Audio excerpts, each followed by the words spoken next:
¿Cuáles son los principios del diseño experimental? Bueno, primero de todo tenés que saber que el diseño experimental es el conjunto de procedimientos que se utilizan para generar datos numéricos de un fenómeno, ¿sí? Los tres principios son replicación, que es para un fenómeno natural que no se tienen datos, son observaciones repetidas. Aleatorización, las conclusiones tienen validez si los datos fueron obtenidos aleatoriamente. Y control local, que es el agrupamiento de unidades. Acordate porque esto te costó. Control local. Ahí te lo puse grande. 2. ¿Cuáles son los niveles de responsabilidad en la experimentación? Son 3. 1. Los experimentos de laboratorio. Acordate, experimentos de laboratorio, ¿sí? Que se dan bajo condiciones controladas para simular los factores de la realidad que se desean estudiar. Una vez publicados los resultados, es necesario que puedan replicarse por otros investigadores. 2. Casos de estudio, ¿sí? Son los proyectos reales. Son innovadores y reportan mejoras y críticas. Y 3. Las encuestas. Son poco controladas. Es necesario que el desarrollador publique el comportamiento de la encuesta, ¿sí? Es lo que te dije ayer. Cuando vos ves en Clarín te ponen la cantidad de gente y la zona donde se hizo. Ese es el comportamiento de la encuesta. 3. Explica el ciclo de experimentación. Primero, la especulación, ¿sí? Que es la abducción para generar una hipótesis. Después, la hipótesis. Se definen objetivos, se generan objetivos, se tienen los objetivos, se diseña el experimento, se hace el experimento, se ejecuta el experimento, se obtienen resultados y se analiza el experimento.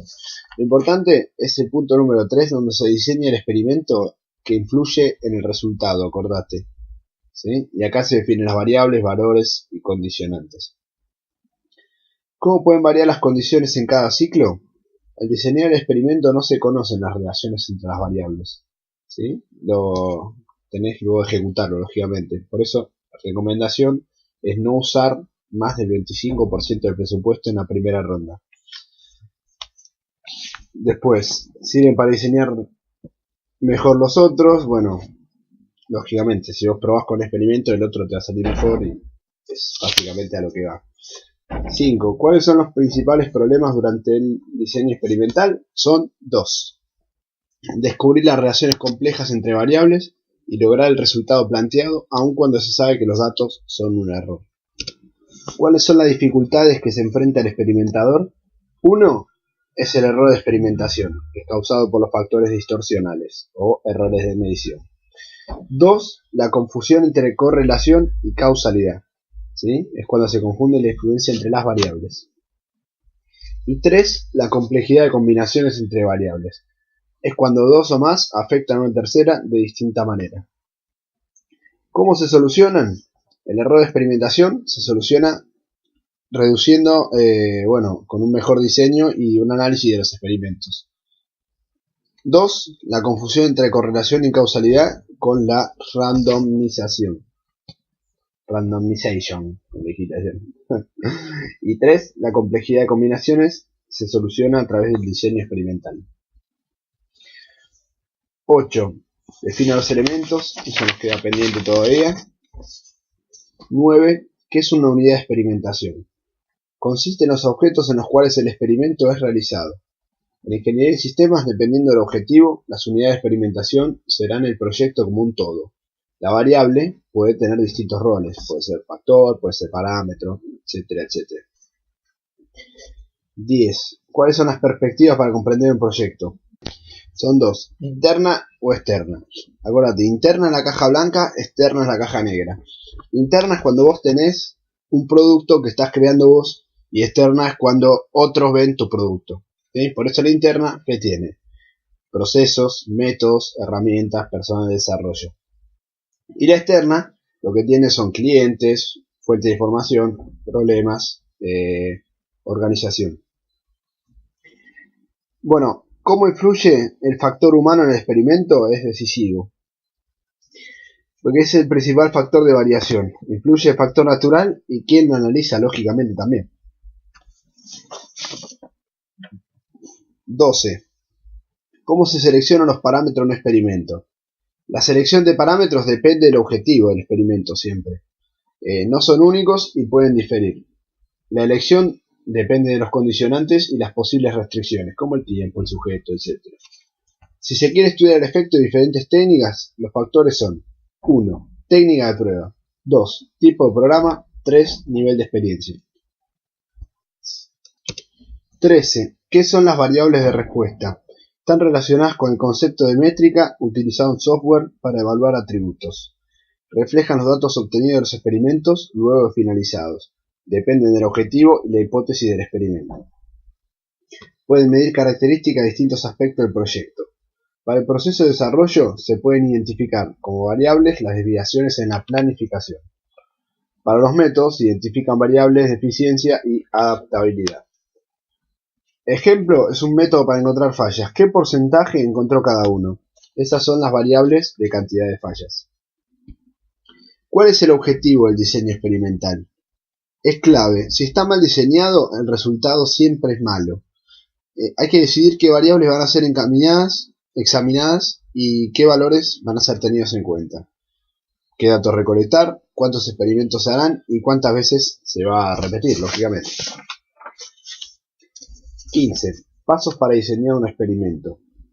¿Qué factores hay que tener en cuenta? Primero que todo, la selección de parámetros. Hay que examinar los parámetros y ver cuál no puede ser establecido como constante.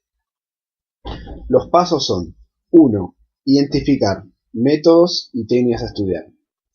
2. Identificar las variables de salida. Es cómo influyen los factores. 3. Identificar los parámetros, que son las variables que pueden afectar las variables de salida, pero pueden ser controladas. 4. Identificar variantes bloqueantes.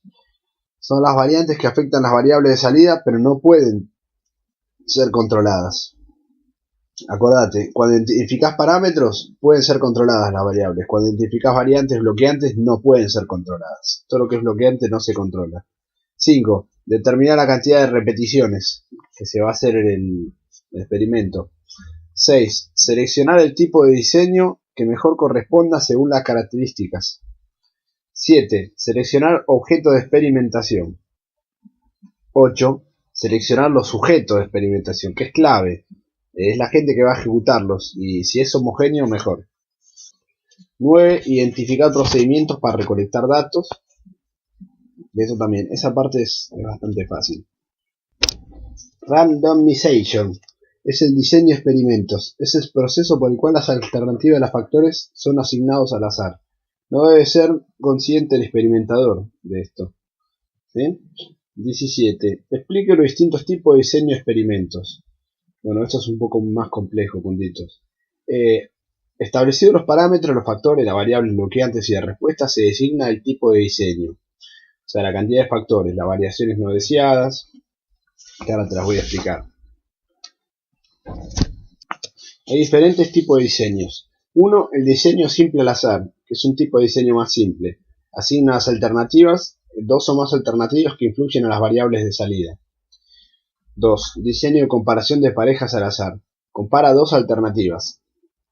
Es ideal que no participen los mismos sujetos en los mismos experimentos. 3. Diseño bloqueante. Si existen una o más fuentes de variación no deseada, se utiliza este tipo de diseño.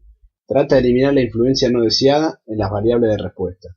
La cantidad de experimentos aumenta en relación a la cantidad de alternativas. Diseño de variación de 1 por vez. Existe más de un factor para examinar cómo sus alternativas influyen en la variable de respuesta. Se hace variar cada uno de los factores para ver cómo afecta a la variable de respuesta. Se prueban todos, se elige el que mejor resultado da.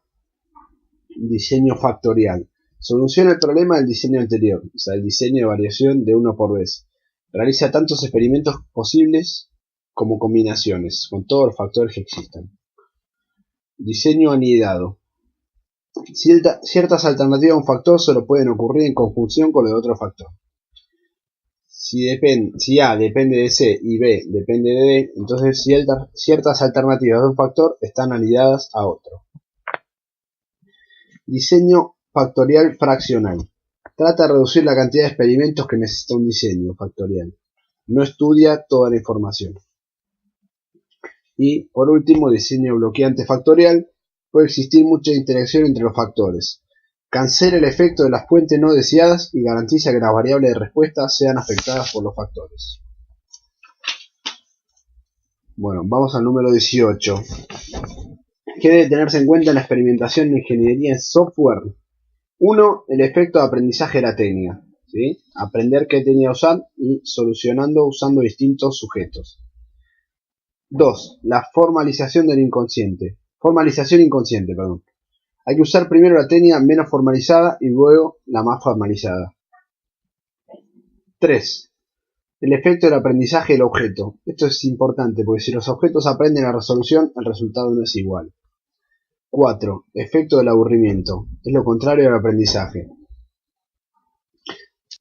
5. Efecto del entusiasmo. Si se compara, puede motivar y eso puede generar distintos resultados también. 6. Seguridad sobre el procedimiento. Si no se sigue al pie de la letra, no sirve. 7. Estado emocional, que también puede afectar los resultados. Bueno, 19. Explique el planteo del test de hipótesis para comparar dos medidas. Deseamos construir conocimiento. Entonces podemos plantear nuevas técnicas para resolver un problema que ya tenía solución o plantear una técnica para un problema ya resuelto. Esto lo mejora y deben compararse ambas técnicas.